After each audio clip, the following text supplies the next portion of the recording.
Friends, what is the ultimate summary of modern theory on international trade? It's like this. A capital rich country will produce and export capital intensive goods. For example, USA will produce and export capital intensive goods like cars and computers as capital is cheaper than labor in this country. USA will try to produce those goods in which more units of capital is used than labor. For the simple reason, USA is capital rich nation. And labor rich country will produce and export labor intensive goods. Example, India will produce and export labor intensive goods like jute and cotton as labor is cheaper than capital in this country. India will try to produce those goods and services in which more units of laborers are used than capital for the simple reason India is labor rich country. Now, this leads to trade between USA and India. And this is because of factor endowments and not because of absolute or comparative cost advantage. So modern economists conclude saying that the trade between countries takes place because of factor endowments, because of the amount of factors of productions that a country enjoys. Now this particular theory is explained with the help of a diagram. There is only one diagram in this theory, but to explain this one diagram I have used three different slides. So you are supposed to make use of the last diagram in this particular explanation, not the first and second. The first and second slides I have used for diagrams to just build the base and to understand the basics of this particular theory.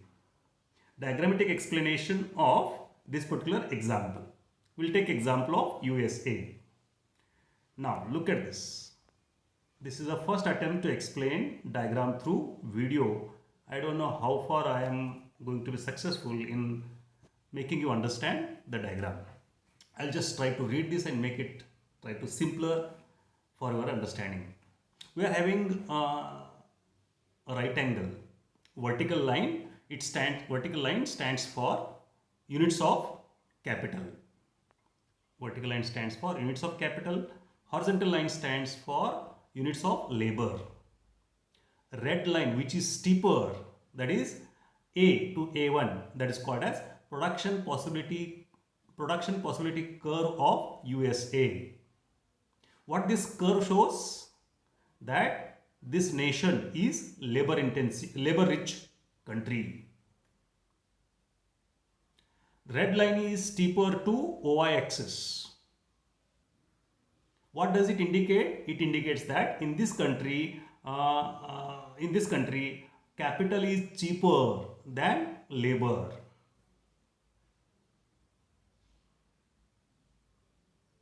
Red line, it stands for production possibilities curve.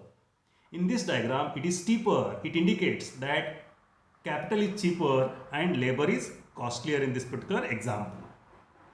And we have a blue curve which is called as isocont curve. What it shows? It shows how many units of labor and capital are used to produce given unit of a commodity. This is the isocont curve of America. And America is an example of capital rich country. Now look at that. At point Q in this diagram, at point Q we are producing 1 unit of a commodity. Maybe that is car or computer. Assume that at point Q we are producing 1 unit of car. To produce 1 unit of car, what is the amount of capital we are using? We are using 15 units of capital and close to 1 or 2 units of labor. I think the diagram is diagram is appealing one now.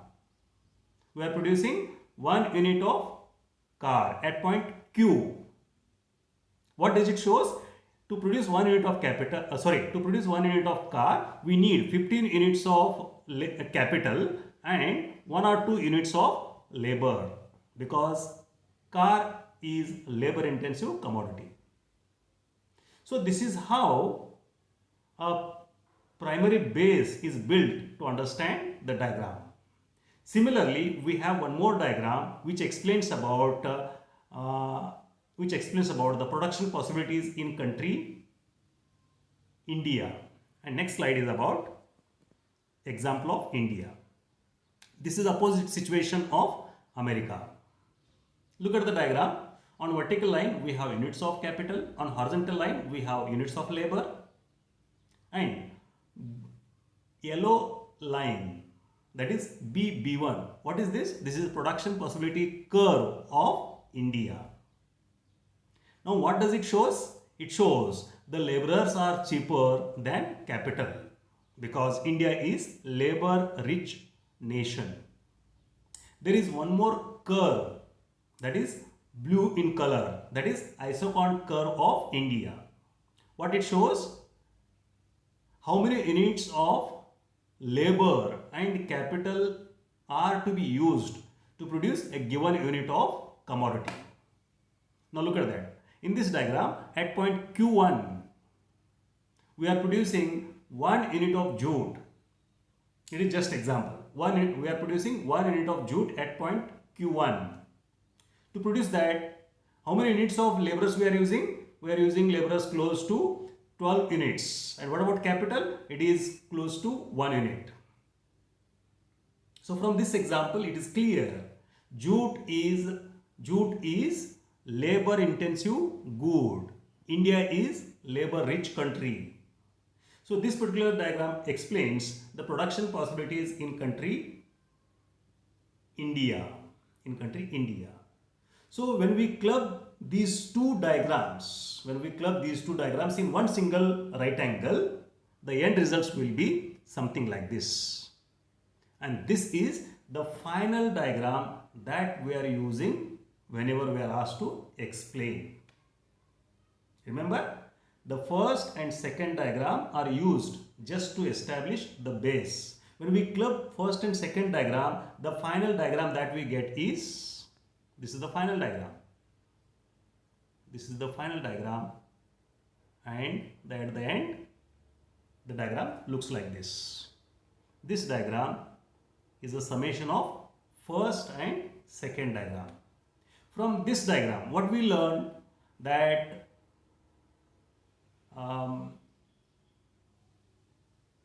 America is capital rich country and India is labor rich country. The trade between these two countries takes place because of factor endowments. This is my first attempt to explain diagram through video lecture. Hope you have understood. If you have not understood, please do call me anytime between 10:30 to 5:30 on my personal mobile number. Do not hesitate to call me to understand economics and different aspects of economics as such. Now, this diagram needs to be explained. This is mandatory for us to explain the diagram. How to explain this diagram? We will have to explain what for these different lines stands for or curves stands for. In this above diagram, OY stands for units of capital, OX stands for units of labor. In this above diagram, red color, that is A1 is equal to production possibility curve of America. B1 is equal to, that is production possibility of India, that is in, I think, yellow color. Now in blue, we have mentioned there is a blue curve which we have mentioned as ISO/USA, that is isochron curve of America. And we have similar color curve for India also, that is called isochron curve of India. So in this diagram, we learned one thing, that labor rich country will produce labor intensive goods and capital rich country will produce and export capital intensive goods. We have completed our discussion on modern theory of international trade. There is a last aspect of this theory that is called criticism on modern theory of international trade. That we shall be studying in our next video. Thank you. Take care.